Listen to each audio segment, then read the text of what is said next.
idea. Hello? What is this? So, what do you want What me to is say? going on here? Like, Oh, it's just, Chameleon. Okay. You're listening to Chameleon. A production of Campside Media. Oh. After last week, we had the palpable sense that momentum was finally on our side. And oddly, the break hadn't even come from any of our stringers. It came through Greg Mandarano, the aspiring screenwriter from Long Island. Either way, we had names and photographs and even this fake passport. Not exactly a roadmap, but at long last, an excellent place to start. Vanessa here. So talking with Greg also helped us understand that the thing we should focus on next was getting into the Con Queen's inner circle. After all, that's how the Con Queen worked himself, right? He would always get one of his marks to turn over another mark's information, like how that huge trainer Mark Twight led to Eddie, and how Eddie got his friend to jump on a plane for Jakarta to take over for him. These kind of connections are meaningful when you're investigating, and they're also signs of the nastiness of this con. Remember how Greg said he lost $80,000 to $100,000 to a non-sippy and that fake Chinese film producer Jing Wei-Lang?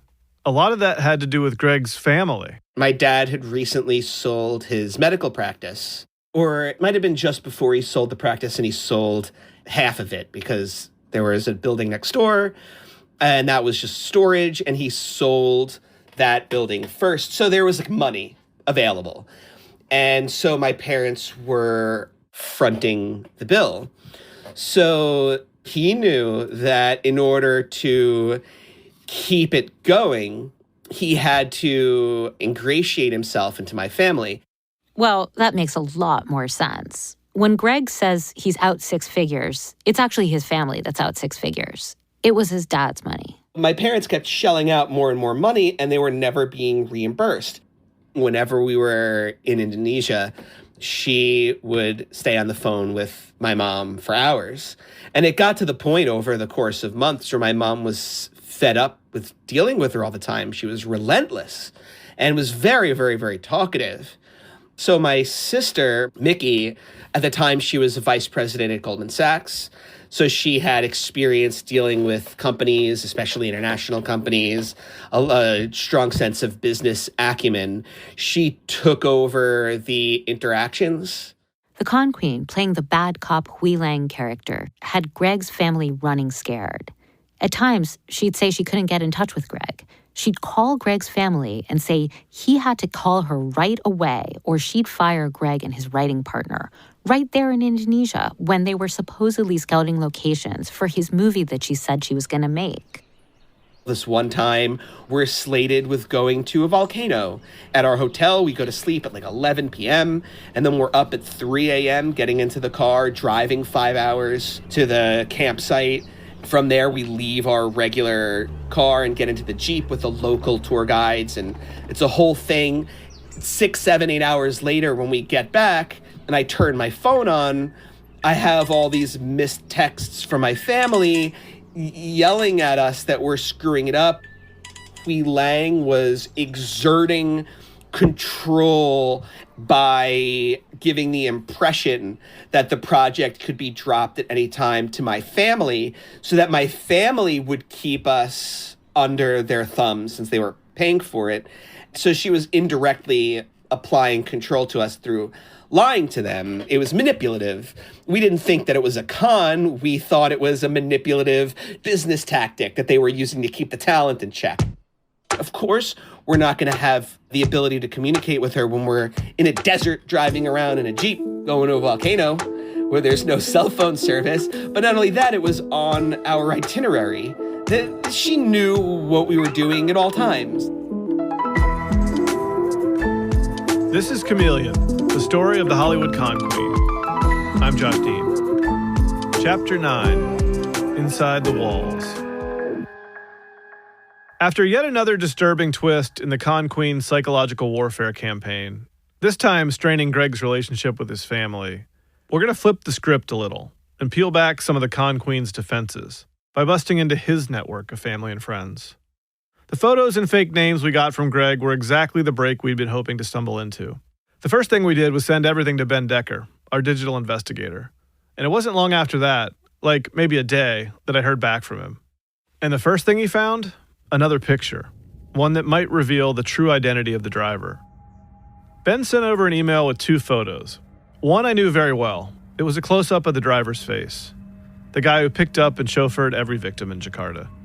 The other was some Indonesian guy named Rudy Sutopo, who looked a lot like the driver. The reason Ben was interested in this guy Rudy was because Rudy has a pretty checkered past, and he'd stumbled onto Rudy's name when he went looking into the name on that fake passport, Gobind Lal Tahil. Ben found a story from 2011 saying a man named Gobind Lal had worked at a production company with another guy, and his name, Rudy Sutopo. Yeah, so when I did a search for Rudy Sutopo, a photo of a guy that looks like it could be the driver shows up. So I'm pretty sure the confirmation bias is playing into this a bit, but do you think this could be him? My heart jumped a little. The men in these photos looked very similar. Was the driver actually this guy Rudy Sutopo? And if so, was he a lot more than a driver? I immediately sent the new photo of this guy Rudy to some victims who'd spent days with the driver, like Heather. It looks like it could be the driver, but would I bet my life on it? I'm not sure. Where did you get the picture from? And Tony. Well, I can't say for sure, but I think they could be the driver. And Omri Rose, the actor, he replied by email and said, "That's the driver by my memory. His hair's longer, but he looks the part."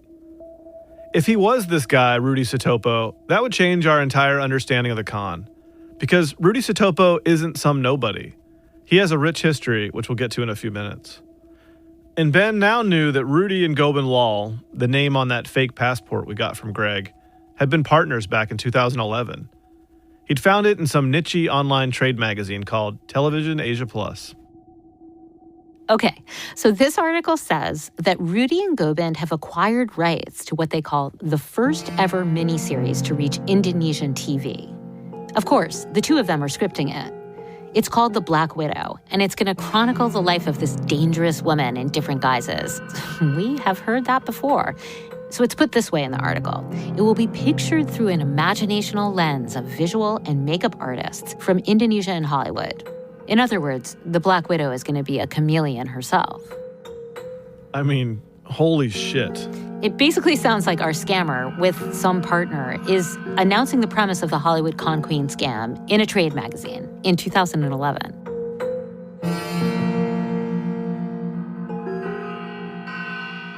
Later that day, I called our investigator Ben to discuss his findings about Rudy Sutopo in this 2011 Black Widow project.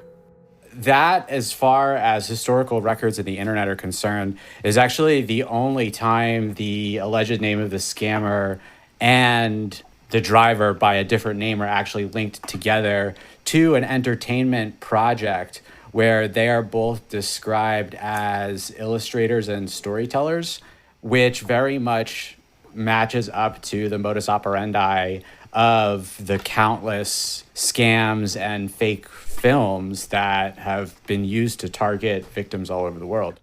I should state for the record that Ben is describing this guy Rudy and the driver as one and the same here. That's not fact. It's just a hypothesis that he had at the time. There's a relatively significant comparison between facial characteristics as well as height and age. Granted, the most recent photos available of the suspect name that we figured out over the weekend date back at least 5 years, whereas the photos of the driver are obviously a lot more current. Whether or not the driver was actually Rudy Sutopo, or just looked like him, was something we decided to backburner. When you think about it, it was almost secondary. What did it really matter if he drove people around or not? Especially because Ben had far more interesting things to report about this guy Rudy. Rudy Sutopo actually has a history of criminality and fraud in Indonesia dating back to 2004, being accused of running a series of pyramid schemes as well as false bank loans for non-existent oil projects. Oh, this is a twist. So it sounds like you're starting to think that he may actually be a big part of it. And if he was involved in fraud going back that far, that maybe he's like a co-architect? Well, so this is where the plot actually really thickens, involving stories around soap opera actress Miss Teen Indonesia 2011 and Enrique Iglesias. That's not a sentence I anticipated you saying. Okay, go on. In articles, Rudy is described as a car enthusiast who had formerly worked in the oil industry. And over the next several years, there were a lot of court hearings about claims of ownership of luxury vehicles that he didn't actually own. Now, what connects this Rudy Setopu to the potential scammer and the Black Widow project is that the project was being produced by a local Indonesian production company called Wayang Cinema. Now, Wayang Cinema used to be owned and run legally by Rudy Setopo. And in 2011, PT Wayang Cinema, the company, hosted Miss Teen Indonesia. And for that competition, they actually invited Enrique Iglesias, who came to do a performance as part of the promotion of the show. That's not quite true. Enrique Iglesias, the hugely popular Spanish singer who's done a lot of really steamy videos, thought he'd been hired to play the show. He even flew to Jakarta only to realize upon arrival that it was a scam. There was no Miss Teen Indonesia pageant. Which is amazing when you think about it. Someone as big as Enrique Iglesias doesn't get on a plane until the money's in the bank for most deals. But somehow, it seems this guy, Gobind Lal, who we suspect is our con queen, and his pal Rudy had convinced a music superstar to make this leap. So at one point, if there is the link, which I believe there is, Rudy Setopo essentially had access to event planning, logistics, some degree of cultural and government access, as well as to the entertainment industry. Several years later, Rudy had a very public divorce from an actress. In some of the divorce court hearings, the actress claims that his entire life was a complete fabrication and lie. The Black Widow project connects him to the Anand Sippy character, who we know is one of the aliases used by the scammer, right? So is that where this starts? Just to refresh your memory, Anand Sippy was what the scammer called himself in those meetings with Greg. It's the first alias we'd heard he'd been using, before Gobind Lal. So is that where this starts? So it actually started with the other alias of the scammer, Gobind Lal Tahil. Ben had run a variety of searches on the internet for any version of this name, Gobind Lal Tahil. One of those brought up a hit that led him to the 2011 TV trade story that linked Gobind and Rudy, which showed that they had possibly been linked in some capacity for at least 9 years. And is that the only press report that directly connects them together? Correct. That is the only press release that connects them together. And the original full-length press release in Spanish was actually taken down from the web and is only accessible now through the Internet Archive. So I don't know, based on our understanding of the scammer's operational security, whether or not that is something that he had removed or found a way to remove. Some of the scams could have actually dated as far back as 2011. Because this pattern of fraudulency is something we have confirmation from Indonesian court hearings and media reports that Rudy has been involved in these types of schemes for at least 15 years. So it's possible if Setopo is a fraudster of a different kind, if he's been involved in various cons and frauds, that he may be a mentor of sorts. That would make sense. Stick with me, because we're about to learn a lot more about Rudy and Gobind. That's after the break.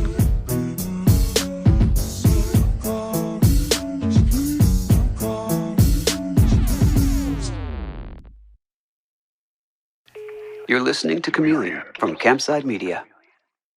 Why did Ben find so much about Rudy Setopo, but so little about his former partner in this fraudulent project, Black Widow? Gobind Lal Tahil, or Anand Sippy, or whatever, he seems to be the scammer. At least that's what all the clues pointed to so far.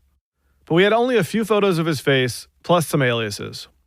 Ben did find one more interesting reference to a variation of that name. A man calling himself Gobind Tahil was registered as an attendee of the 2017 Lululemon Sweat Life Festival. in England. We are in London. We're attending a sweat fest hosted by Lululemon. It's a fitness festival, basically, and there's all sorts going on. The attendee profile, which matches up to the other photos that we have of the scammer, Gobin Tahil, claimed to be a writer, producer, and financier for Netflix and based in LA, which, again, would confirm the same MO of alleging to be part of the film industry and luring potential victims in through the prospect of projects. Ben had two more things to share. One was that he had found an old, now defunct Facebook page that appeared to be from the big Chinese production company known as the China Film Group, the company that Anand Sippy claimed to work for when he scammed Greg. And this Facebook page had real photos of CFC executives posing with real Hollywood stars like Bruce Willis and Keanu Reeves. It too was a fake. The other clue related to one of Greg's photos. In two of the shots, Gobin Tahil / Anand Sippy looks more fresh-faced and cheerful with spiky bleached hair. More like the guy Greg described to us. Those are clearly older shots. And the other two, he looks like he's aged a bit, with flatter hair and a beard. He's less smiley. And in one of those two shots, he's clearly in a European city. Ben had identified it. Edinburgh, Scotland, in the UK. That photo is taken outside one of the more popular tourist attractions in Edinburgh, almost a block or two from the National Gallery. So from all this, Ben started kicking around a theory that sometime after Greg met Anand Sippy / Gobind, that mysterious person left Indonesia and landed in the UK. He could be doing the victim recruitment part of the scam. And maybe Rudy, if he truly is the driver, is the partner on the ground in Jakarta, doing the logistics. Josh also brought up something with Ben that he'd heard from Heather.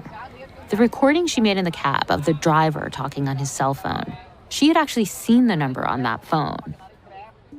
She remembers being a +44 number, which is obviously the UK. So it's conceivable that that was the scammer. Mm-hmm. Unfortunately, the translation we got of that call is there's nothing in it that's super incriminating.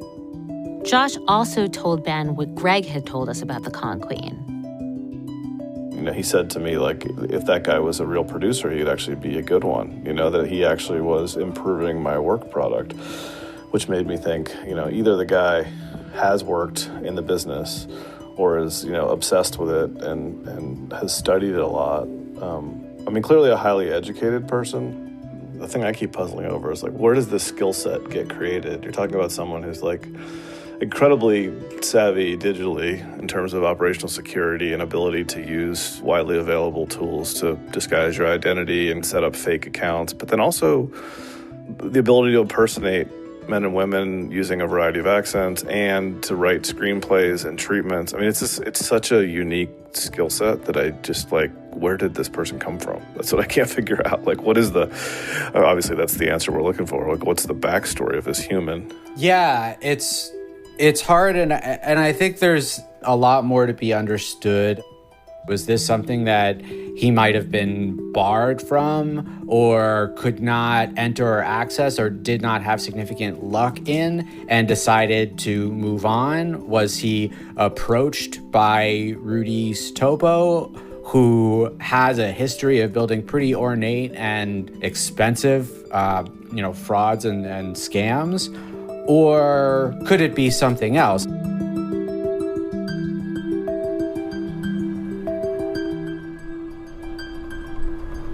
There were limits to what Ben could learn from afar.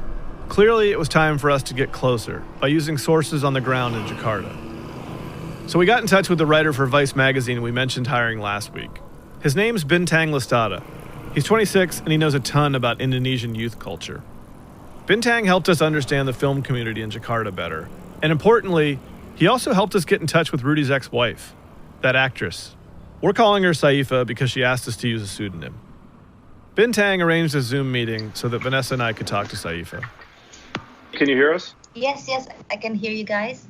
Hi, good morning, or I guess it's evening there, right? Evening. That's right. Morning here in New York. I'm here with my son.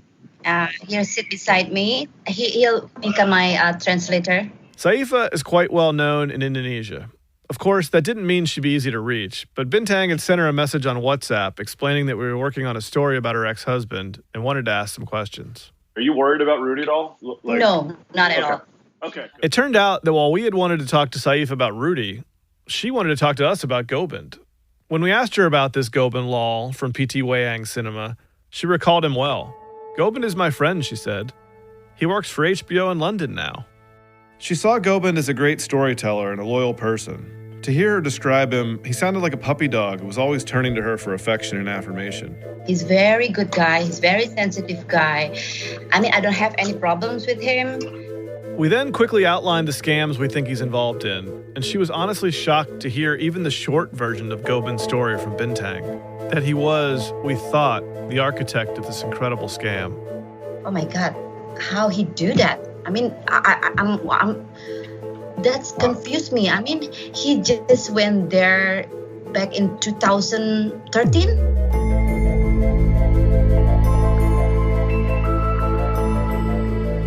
I asked her how she met Rudy and Gobind.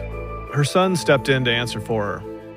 First, her ex-husband, Rudy, met Gobind in a prison in Indonesia, in Jakarta specifically, in Cipinang. They were both there for fraud. Once my mother married Rudy, that's when she first came in contact with Gobind. Could you tell us a little bit about Rudy's frauds? What was he in for? Bank frauds, most of the time. Fake bank accounts, fake bank letters, and everything like that. Fake bank accounts and fake bank letters. These are the tricks the con queen has played over and over. How much money did he make off of that? 1.3 billion. Miliar. Trillion. 1.3 trillion, I think? Yeah, 1.3 trillion. Okay, so that's rupiahs, not dollars. But still, that's over 17 billion US dollars, which is probably not the case. She more likely meant billions of rupiahs, which is around 17 million US dollars. Still a lot of money. And do you know how long of a prison sentence he was serving, and also how long Gobind was serving? 15 years in prison. Wow. That's Rudy. Yes. Rudy was convicted 15 years, but only worked for 5 years. He only was in prison for 5 years. And Gobind, for his convicted crime, he stayed in prison for a year. Syefa met Rudy in Cipinang prison. She went there for a birthday party for another inmate, and they hit it off. And then a month after that, he has a probation. And then 6 months after, we get married. So it's an unusual... I thought he changed. I thought he was a completely different person. But after that, he became a very good friends with Gobind. And then they collaborate with other criminal record in after. That was a little hard to make out, but what she said is that Gobind and Rudy began to collaborate on crimes after they were both out of prison. I met Gobind right after they went out. They have probation. So I didn't see him much at the prison. So what about Rudy? Rudy he know how to influence people. Dia pintar bicara. He's charismatic. Charismatic. So he was very charming, and you liked talking to him? Yeah, he's smart. He can influence people. He can make people believe what he said.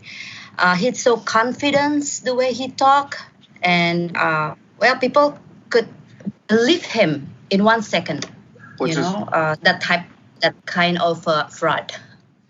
She said that Rudy looked after Gobind in prison, made him feel safe in an unsafe environment. Well, Gobind used to tell me that I feel comfort with Rudy because he's like my savior. He always there when I need him. He taking care of me while in prison, and he always taught me what to do. I think Rudy is one of like my guardian angel. I mean, I don't have father. I always think that Rudy is like my father's. I always need his advice. You said that you're not afraid of Gobind, but he did call in a bomb threat. I mean, do you think he's dangerous at all? No, actually, because I think that's a stupid thing to do. Gobind was so jealous with his boyfriend. So yeah, if you veered off the road there, let me explain. Syefa told Bintang that while Gobin was in prison for some financial fraud, she didn't know much about that, but thought it had something to do with his family. She did know he called in a bomb threat to the U.S. Embassy in Jakarta from prison. This was sometime around 2008. So the reasoning behind his bomb threat was he was having a dispute with his boyfriend who was working in the U.S. Embassy, and he was trying to get in contact with his boyfriend, and his boyfriend wasn't trying to phone. And thus, he contacted the U.S. Embassy and threatened them with a bomb threat. Oh my God. Yeah. And this was unfortunately taken very seriously because a few months prior, there was already a bomb case in Australian embassy. There was a bombing. So be hearing that the U.S. Embassy took the matter seriously. Do you know his real name? What I know about Gobin is only Gobin Lal. And then sometimes he changed his name with Harvey Lal. I don't know which one is the right. Neither of these names, Gobin Lal or Harvey Lal, was the right one. We checked. Both are aliases.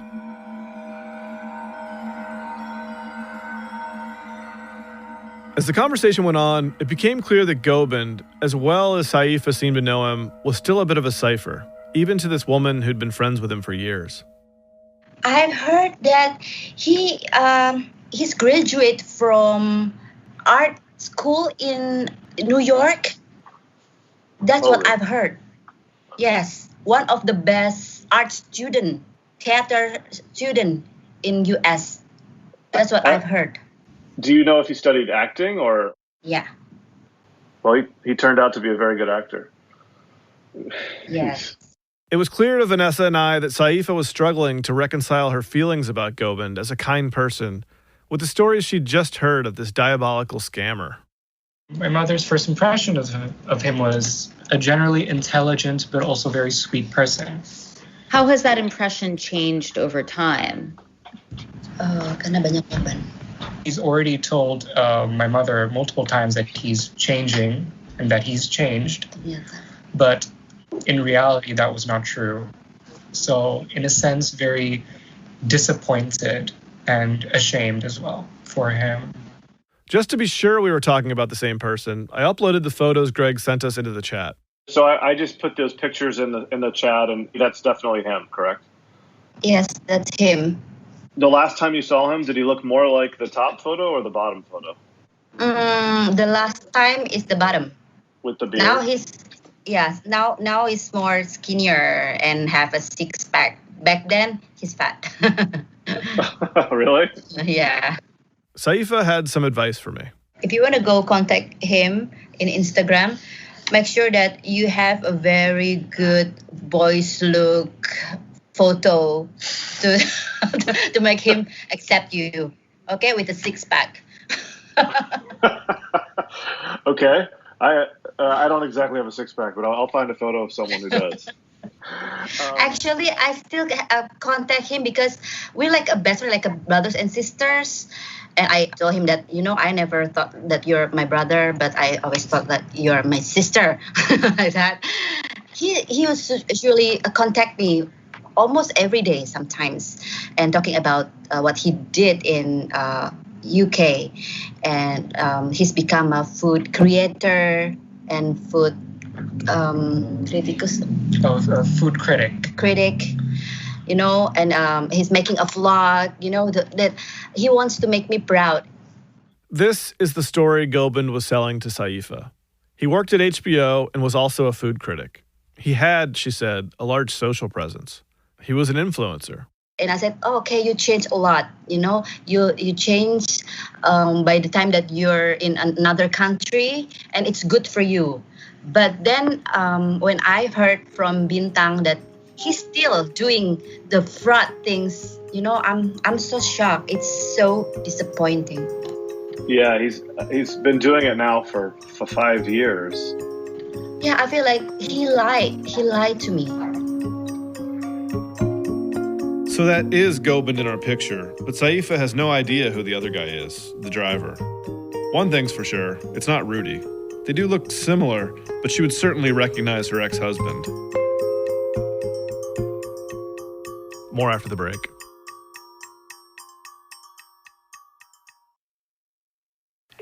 You're listening to Chameleon from Campside Media. Syefa says that Rudy and Gobind parted ways some time ago. They were no longer working together and were no longer close friends either. So Rudy's out. It seems likely that he's not involved in the Con Queen scam, at least as we know it. But he does still live in Indonesia. We tried repeatedly to get in touch with him, by the way, and failed. And Gobind? He's been in England for at least a few years. Syefa knows this because he still messages her often. And when was the last time you heard from him, Gobind? Today. Today? Yeah, he always DM me in Instagram.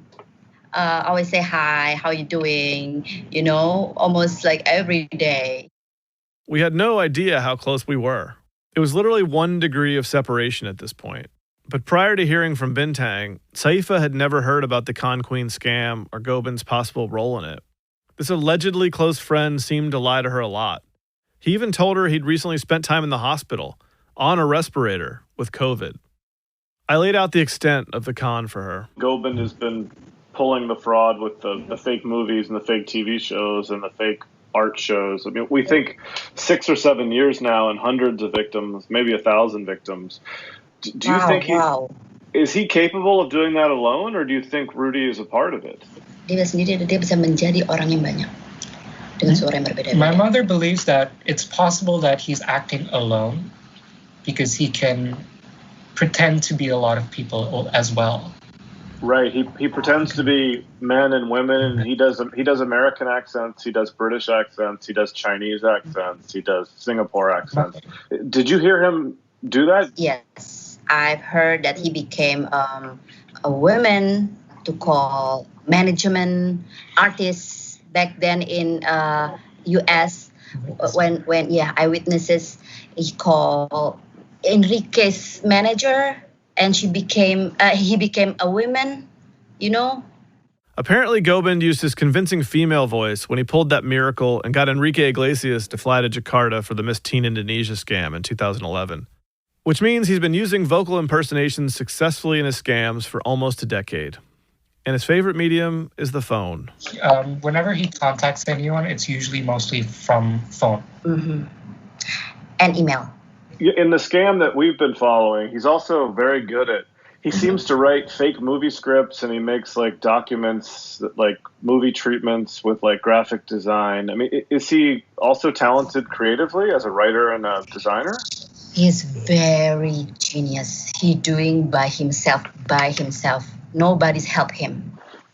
I saw it. Eyewitnesses. He make the proposal. He make the writing, everything. He do it by himself. No other person behind him. So you wouldn't be surprised to hear that he's managed to impersonate dozens of people and fool hundreds of Americans and British and Australian people. No, I'm not surprised. I mean, I know you don't know this scam in particular, but do you have any thoughts or theories about why he would be doing this? Like what his motivation would be? Well, he always tell me that I want to be success. I want to show people. I want to show my family who dumped me. You know, I have to be successful person. Make my mother, my family proud of me. You know, and I'm gonna show you guys that. I think that's the motivation, but I don't know that he's going too far with this kind of criminal thing. I told her even more about what we know. How adept the scammer is at juggling personalities and falsifying documents and switching from one victim to the next. You know, like movie Catch Me If You Can? Yes, right. That's what I think about Gobind. He is so smart. He's genius. We asked her if she had any idea where Gobind was specifically. London, she said, but he claims to travel often to the U.S. to visit family. Washington State, she thought. That's what Gobind claims. But I guess you can't necessarily believe anything he tells you, right? Yeah. How does it make you feel to know what he's doing? Now that you found out about the scam, does it change your feeling about him? Yes, I'm so disappointed right now. I feel so like, like someone cheated on me. That's what I feel. Broken heart. Syefa told us that she hadn't seen Gobin since 2012. But like she said, she still talks to him almost every day through Instagram. Now he has another account. He constantly changes his Instagram account. So he will just write to you from a different account and then direct message you? Yes, always direct message me.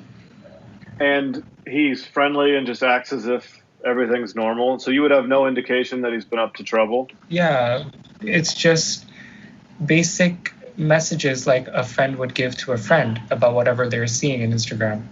But he's never called you on your cell phone or texted you or emailed you? No, only Instagram DMs. If he were to change his account again, then there's no way to reach him unless he contacts her, right? Because if he changes his identity a lot. Yes. Yeah. He never give me his England number, never. He never give me the email address. I know he always change his WhatsApp number. He never stick with one number. Did that ever strike you as strange? Do you wonder why he's being so secretive? Before that, yes, but sometimes he said that because he has problem with his boyfriend, that's why he changed his number. That's what he's excused. I mean, now that you've heard about it, I mean, I know you're disappointed. I mean, he's likely going to go to prison again. I mean, how do you feel about that? I would be so sad, but he have to be responsible for what he did, because he said he wants to change, but he missed his chance. He missed his chance. It seems that where she's landing on this is that her friend Gobin may be too far gone. He's just been at this con game so long with such tenacious commitment that probably nothing is going to change him. I think that prison in Jakarta is not going to change him. Prison in Jakarta, it make it worse. But maybe he needs a scholar. He needs psychological assistance because he is very mentally unstable.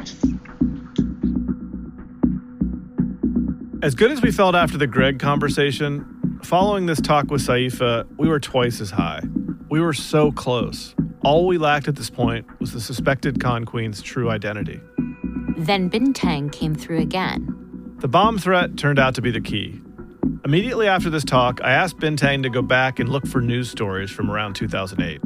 If a guy in prison had phoned in a bomb threat to the U.S. Embassy, well, that seemed like news that would register. And it did. Within a day, Bintang had unearthed the story from the local press. The bomb threat had been made in 2008 by an inmate at Cipinang prison outside Jakarta. That prisoner's name was Hargobind Punjabi Tahil Ramani. Hargobind. Gobind, I guess for short.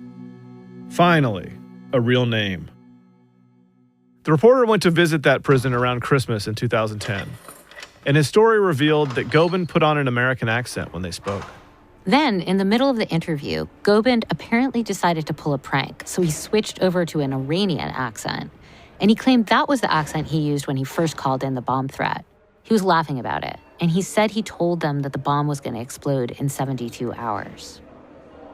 But for whatever reason, the U.S. Embassy staff was even more worried by a second bomb threat 20 minutes later. Gobind again.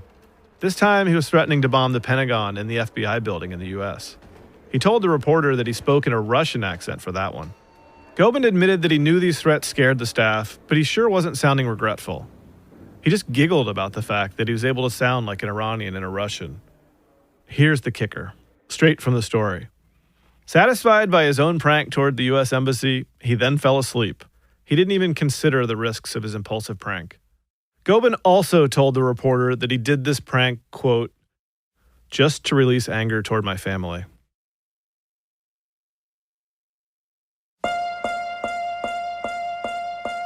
Fuck the what's next, go and cash your bad checks. Up next, in the final chapter of Chameleon, we dig deeper into the life of the man we think is behind the notorious Con Queen scam and tell you everything we know about the most wanted man in show business. You'll even hear from the man himself. The first things first is you. If you believe in yourself and you believe that the universe conspires in your favor, you're going to get by. That's next on Chameleon. Chameleon is a production of Campside Media.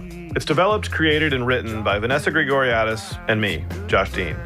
The executive producer is Mark McAdam. Our associate producer is Abakar Adan.